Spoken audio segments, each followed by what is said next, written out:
அடுத்ததாக we roundup.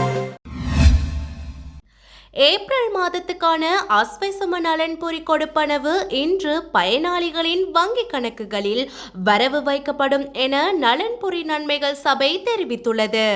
அதன்படி அஸ்வசும நலன்புரி திட்டத்தை பெறும் 10,37,141 குடும்பங்களுக்கு மொத்தமாக 12.63 பில்லியன் ரூபாய் வரவு வைக்கப்பட உள்ளது. அத்துடன் குறித்த குடும்பங்களில் உள்ள 70 வயதுக்கு மேற்பட்ட 5,80,844 சிரேஷ்ட பிரஜைகளுக்கு மொத்தமாக 2.9 பில்லியன் ரூபாய் நலன்புரி கொடுப்பனவு வங்கிகளில் வரவு வைக்கப்பட உள்ளதாக அஸ்வசும நலன்புரி நன்மைகள் சபையின் தலைவர் ஜயந்த விஜயரத்ன அறிக்கையொன்றின் மூலம் தெரிவித்துள்ளார். ஜூசி தி க்ளோதிங் ஸ்டோர் சித்திரை புத்தாண்டை முன்னிட்டு முழு குடும்பத்தினருக்கும் தேவையான அனைத்து ஆடை அணிகலன்களையும் ஒரே இடத்தில் கொள்வனவு செய்யுங்கள். கொட்டாஞ்சனை, ஹட்டன் மற்றும் வெள்ளவத்தை புதிய கிளையில் இச்சித்திரை புத்தாண்டை ஜூசியுடன் கொண்டாடுங்கள். கட்டுநாயக்க விமான நிலையத்தின் உயர் பாதுகாப்பு நுழைவு முனையத்திற்குள் துப்பாக்கியை எடுத்து சென்றவர் 41 வயது கோடீஸ்வர தொழிலதிபர் என தெரிய வந்துள்ளது.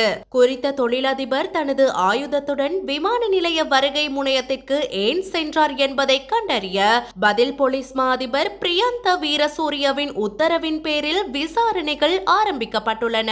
சந்தேக நபரான தொழிலதிபர் பொரலஸ்கமுவ பகுதியை சேர்ந்தவர் என தெரிய வந்துள்ளது. போக்குவரத்து விதிகளை மீறுகின்றவர்களுக்கு விதிக்கப்படுகின்ற அபராதங்களை இணைய வழியில் செலுத்தும் வசதி இன்று குறிப்பிட்ட சில பிரதேசங்களில் அமுலாக்கப்பட உள்ளதாக போலீஸ் போக்குவரத்து பிரிவு தெரிவித்துள்ளது. அரசாங்கத்தின் கோபே செயலியூடாக உடனடியாக அபராதத்தை செலுத்துவதற்கு வழி சமைக்கப்படுவதுடன் அபராதம் செலுத்தப்பட்ட அடுத்த நொடியே வாகன சாரதியின் சாரதி அனுமதி பத்திரம் போலீசாரால் விடுவிக்கப்படும். மினுவாங்கொட குருநாகல பிரதான வீதியில் இடம்பெற்ற விபத்தில் சிறுவன் உயிரிழந்துள்ளதுடன் மேலும் 3 காயமடைந்துள்ளதாக போலீசார் தெரிவித்துள்ளனர்.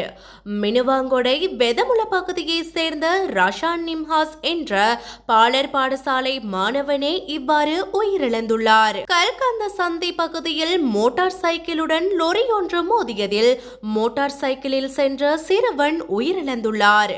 காயமடைந்தவர்களில் மோட்டார் சைக்கிளை ஓட்டிச் சென்ற பெண், அவரது மற்றும் ஒரு குழந்தை மற்றும் அவரது தாயார் ஆகியோர் அடங்குவர்.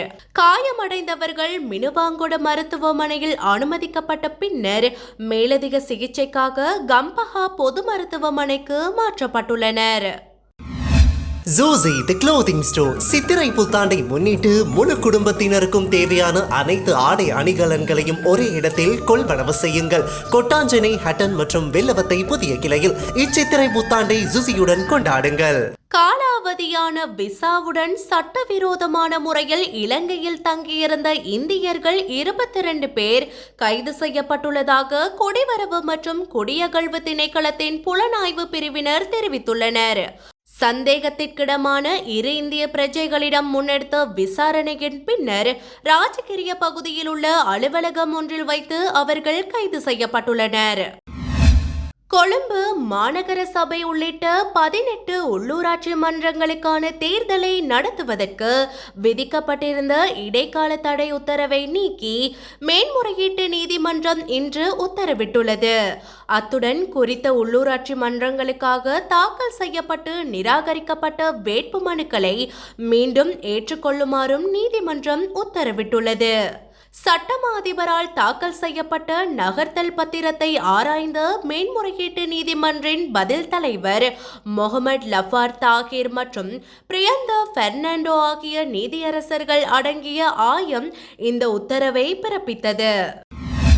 2024 ஒப்பிடும் போது 2025 ஆண்டில் சிங்கள மற்றும் தமிழ் புத்தாண்டுக்கான பாரம்பரிய பலகாரங்கள் அடங்கிய மேசையை தயார் செய்வதற்கான செலவினம் 7% அதிகரித்துள்ளதோடு இது 2019 ஆண்டை விட 2 மடங்கு அதிகமாகும்.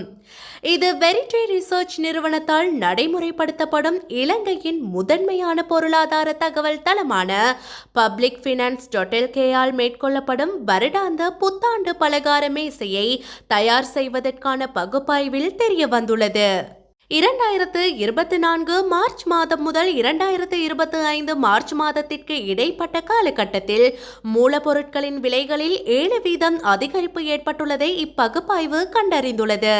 இதற்கு முதன்மையாக தேங்காய் விலை மற்றும் தேங்காய் எண்ணெய் விலைகள் முறையே 80% மற்றும் 40% அதிகரித்தமையே காரணமாகும். ஏனைய பெரும்பாலான பொருட்களின் விலைகள் குறைந்துள்ளன அல்லது மாற்றமடையவில்லை. 2019 ஒப்பிடும் போது மூலப்பொருட்களின் விலையானது 2024 ஆண்டில் 2.2 மடங்கு அதிகரித்துள்ளதோடு 2025 ஆண்டில் 2.4 மடங்கு அதிகரித்துள்ளது.